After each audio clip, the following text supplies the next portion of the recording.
nombre es Anne, soy educadora social y, bueno, pues hoy en la tertulia voy a hablar sobre ablación, mutilación y otras prácticas corporales de modificación genital, basándome en una lectura que está basada en el marco teórico feminista de Colonial.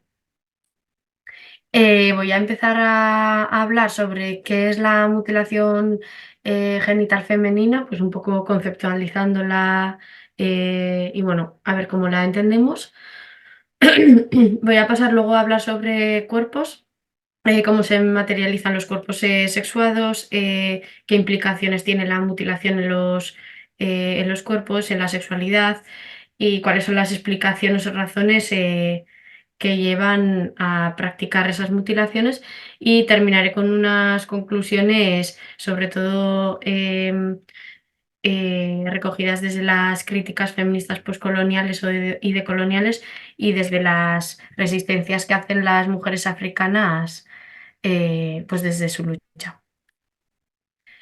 Vale, pues para empezar, sí que con el concepto de la mutilación genital femenina nos vienen a la mente pues ideas pues que son prácticas salvajes que se hacen en sociedades exóticas, eh, pero pues las primeras definiciones que se recogieron aquí en Occidente fueron las de 1994 del Programa de Acción de la Conferencia Internacional sobre Población y Desarrollo del Cairo. Y sí que en aquellos años se trataba el tema desde una perspectiva etnocéntrica.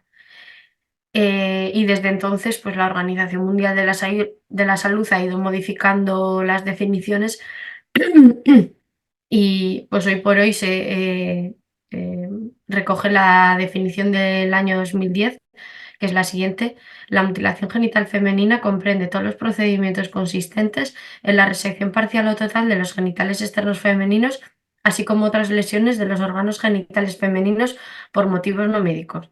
Y quería marcar este motivos no médicos de que sigue siendo una idea occidental, porque el comprender qué es un motivo médico o no médico también responde a una preconcepción cultural o a unas creencias que tenemos aquí en Occidente. Y bueno, pues basándonos en la definición de la Organización Mundial de la Salud, atendiendo a descripciones médicas, definen o diferencian cuatro tipos de mutilación. La primera sería la clitoridectomía, que es una resección parcial o total del clítoris. El tipo 2 sería la escisión, que es em, o sea, se quitan los labios mayores o menores. La infibulación sería un cosido de los genitales de varios tipos.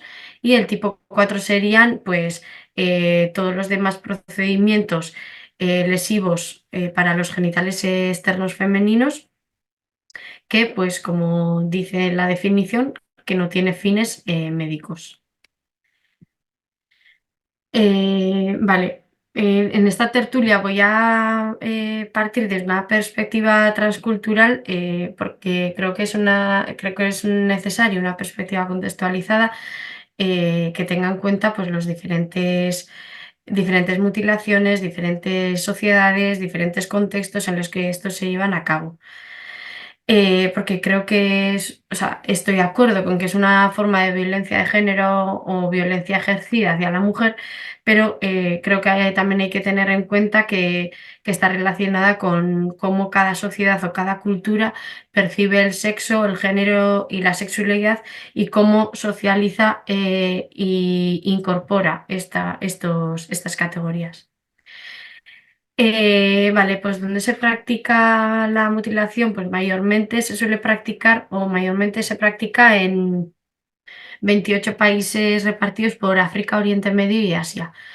Pero hay que puntualizar también que no corresponden a prácticas nacionales o estatales administrativas, sino que depende de los grupos étnicos, religiosos, culturales Y eso, hoy por hoy podemos hablar de que la mutilación genital femenina se lleva a cabo en todo el mundo, pues mayormente influenciado por los lazos coloniales y flujos migratorios que hay entre países y sociedades occidentales y las no occidentales. Vale, pues como llevamos diciendo hasta ahora, la mutilación genital femenina la identificamos con rituales de extirpación de genitales en África, pero invisibilizamos o no queremos reconocer que llevamos similares mecanismos a cabo aquí en sociedades occidentales, eh, que de igual manera pues, incluyen intervenciones en los genitales femeninos. Y pues basándonos en esto tendríamos la mutilación genital femenina por reasignación de sexo por una parte y por la otra parte tendríamos la mutilación genital femenina por motivos estéticos. Y pues estas dos mutilaciones genitales también responden a una forma de ver el mundo, de entender el mundo, que es la mirada occidental, y que es la que se basa en dos categorías universales del sexo y pues modelos corporales idealizados. Vale, voy a explicar brevemente la primera, que es la mutilación genital femenina por reasignación del sexo. Y esta se produce en aquellos casos cuando una persona nace con una anatomía sexual que no se puede identificar de manera clara con las categorías del sistema binario que ha establecido la sociedad occidental como categorías básicas, que serían la de mujer y la de hombre. Es decir, pues basándonos en la teoría del dimorfismo sexual, se interpretan los cuerpos dando como únicas opciones dos formas o dos aspectos anatómicos. Entonces, las categorías sexuales pasan a ser categorías corporales, y cualquier alteración en estas formas anatómicas pues requiere una intervención y un moldeado de los genitales. Y entonces, ¿por qué los llamamos mutilaciones genitales? Pues eh, porque la mayoría de las veces de los casos de intersexuales, el clítoris, que crece demasiado, se reconoce como un pene atrofiado y es lo que se extirpa, que es lo que no corresponde a un a un cuerpo femenino, a un cuerpo de mujer. Por otra parte, tendríamos la mutilación genital femenina por motivos estéticos, que es la llamada pues vagina de diseño, cirugía íntima, cirugía estética vaginal. Y llamamos a estas prácticas mutilación genital femenina por dos razones mayormente. Porque, por una parte, porque afecta directamente a los genitales femeninos y los moldea. Y por otra parte, porque están conectadas con un modelo idealizado de la vulva, del sexo o del genital femenino. Vale, dentro de esta práctica encontramos dos tipos que serían la vaginoplastia y la labioplastia. La vaginoplastia es el estrechamiento o el diámetro, perdona, estrechamiento o ensanchamiento del diámetro vaginal, y la labioplastia sería la resección de parte de los labios mayores o menores. Ambas intervenciones se venden con una finalidad de mejorar las relaciones sexuales, entendiendo también estas relaciones sexuales como coito, con lo que se subordina la sexualidad de la mujer pues, a la del hombre. Vale, voy a pasar a hablar ahora sobre los cuerpos. eh, Pues porque llevamos hablando de unos cuerpos sociales, ¿no? Porque no entendemos que el cuerpo es una estructura natural inmune a la cultura, ni tampoco es algo ajeno a la persona, sino que creo que tenemos que entender el cuerpo como algo multidimensional, ya que está condicionada por el control que ejerce sobre ellos el sistema social. Y pues es a través de la mutilación genital femenina, a través de ese trabajo fisiológico y manipulación física, eh, cuando se adapta la naturaleza a los modelos socialmente establecidos. Vale, entonces así se, vale, se concibe la sexualidad como algo esencial y natural, ¿no? Sí, y partiendo desde la idea de que hay dos sexos diferentes, opuestos y complementarios entre sí, entonces se naturalizan dichas identidades y por lo tanto la heterosexualidad queda como única forma de relacionarse natural y es la base de toda esta estructura social. Podemos decir, por lo tanto, que esta construcción del sexo es a la vez acción y estructura, ya que hay una responsabilidad por cumplir con ciertos cánones y categorías sexuales y al llevar estos a cabo y a la acción, esas representaciones pasan a ser eh, lo que refuerza el propio constructo. No sé si se me entiende. Vale, el origen de la mutilación genital femenina no está como muy clara, pero sí que se basan en mitos y religiones de distintas sociedades y culturas. En este mundo simbólico de los mitos y religiones, donde se transmiten sistemas de valores, eh, concepciones del mundo, ¿no? Como entendemos las realidades. También se transmiten cuáles son los roles o situaciones que se les asignan a las mujeres, a los hombres, a cada sexo, ¿no? Entonces, pues la mutilación genital femenina pasa a ser una violencia dirigida contra los cuerpos de las mujeres porque las construye como tales. En los mitos y las religiones, además, percibe la sexualidad de la mujer como algo peligroso, entonces la respuesta social a ello es la extirpación de aquello que pueda causar o que esté relacionado con el placer y el deseo sexual de la mujer, y entonces, pues eso, se le quita una parte de la zona erógena de los genitales. Y pues las razones y explicaciones para entender la mutilación genital femenina la podemos entender de distintas maneras eh, y la voy a hacer desde dos maneras. Una manera sería observando cuáles son las concepciones o significados que le da cada cultura practicante de, de la mutilación, ¿no? Que serían pues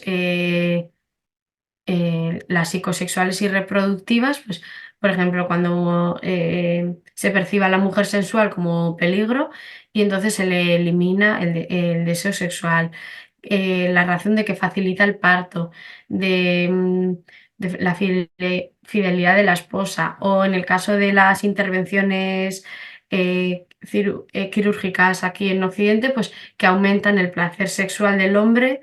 eh, al facilitar o al tener relaciones sexuales coitales. Las socioculturales están relacionadas con garantizar la descendencia, con el paso de las niñas ya a ser mujeres adultas y en el caso de las cirugías occidentales, pues convertir lo normativo en deseable, esas vulvas o esos genitales idealizados en deseable en lo que queremos tener. Y las relacionadas con el higiene o la estética, pues que los genitales femeninos históricamente se han eh, concebido como feos, como sucios, como impuros, como asquerosos, ¿no? Entonces, pues la mutilación sería como una práctica para resolver, como darle pureza, como limpiar. Y en cambio, si las observamos desde fuera de las culturas que las practican, ¿no? Desde una posición más externa, podríamos decir que la mutilación genital femenina es un control social de la sexualidad de las mujeres y es un ritual de capacitación en los roles que se les asignan a las mujeres.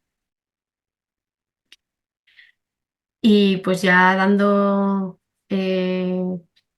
final a mi tertulia, creo que podríamos empezar a preguntándonos cuáles son los discursos que legitiman estas prácticas y para mí, en mi opinión, son las diferentes interpretaciones y tratamientos que se le da a la propia mutilación genital femenina y todo lo relacionado con ello. Como por ejemplo, cómo entendemos los cuerpos, cómo entendemos el sexo, el género y la sexualidad.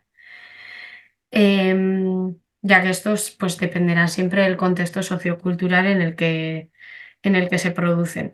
Y como ya hemos visto, pues Occidente es quien produce la teoría y el conocimiento sobre este tema y entonces hace una clara distinción en el tratamiento de las diferentes mutilaciones y de diferentes practicantes. Por una parte, a la mujer no occidental se la conoce como una víctima oprimida y explotada por su propia cultura, ¿no? Entonces se homogeneiza a la mujer no occidental como carente de recursos y encima se muestra como una subjetividad pasiva. Y el tratamiento que se hace desde Occidente a ello es desde un tratamiento de salvación, de civilizar a esa sociedad, a esa cultura que está oprimiendo a sus mujeres. En cambio, a la mujer occidental se la reconoce como empoderada, como mujer proactiva en la toma de decisiones de su cuerpo y el tratamiento es desde la idea de que no se reconoce eso como una mutilación genital femenina, sino que se reconoce como que la mujer está eligiendo libremente sobre su cuerpo para su salud como algo beneficioso, ¿no? Y la última serían los casos de intersexuales que se conocen o se interpretan estos cuerpos como enfermos o patológicos eh, porque dicha ambigüedad en sus genitales pues pone en cuestión las categorías sociales establecidas y entonces el tratamiento que se le da desde Occidente es la de que gracias a la ciencia y la tecnología avanzada que tenemos aquí en Occidente, pues vamos a salvar o vamos a corregir esos cuerpos imperfectos y esos errores. Y pues entonces no es de extrañar que las mujeres africanas y activistas feministas africanas no se sientan identificadas con los movimientos feministas y los movimientos eh, de la lucha contra la mutilación genital femenina. Porque la crítica feminista africana pone pone en el centro en que hay que tener en cuenta el contexto en el que se producen tales discursos o tales razonamientos, eh, desde dónde se producen esos conocimientos, eh, porque, pues como ya hemos dicho también, pues Occidente tiene esa misión de, de salvar a otras culturas lejanas y exóticas. Entonces, esto obstaculiza la lucha conjunta entre movimientos occidentales y no occidentales. Las feministas africanas critican la hipocresía en la ideología occidental, ya que por una parte Occidente denuncia y persigue a estas culturas y estas prácticas salvajes, pero a la vez invisibiliza las suyas propias, sus propias prácticas.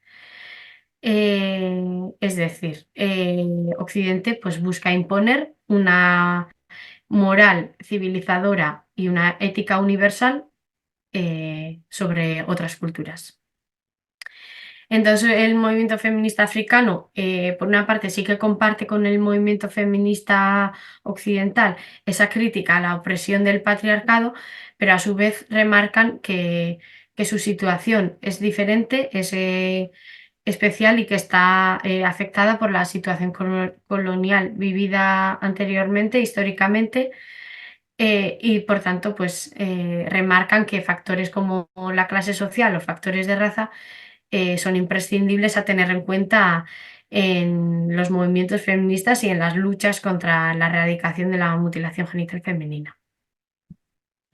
Y ya para concluir brevemente, quería pues eso, remarcar que esos discursos o esas perspectivas desde donde leemos la mutilación genital femenina pues tiene efectos sobre las sociedades y culturas que las practican y, pues eso, mencionar o remarcar que no son prácticas carentes de sentido, sino que dependen del contexto sociocultural en la que están y dependen también de cómo cada cultura materializa esos cuerpos, cómo entendemos el sexo, el género, la sexualidad. Entonces, pues remarcar que el tema de la mutilación genital femenina necesita una perspectiva contextualizada, ya que es un tema complejo y profundo. Y, y eso, creo que nos tendremos que deshacer de esa idea etnocéntrica de que la mutilación es un ritual salvaje contra la mujer y deshacernos de esa idea y entender que todas las culturas materializan cuerpos encarnando pues valores y normas sociales. Y ya está. Esta ha sido mi tertulia. Muchas gracias.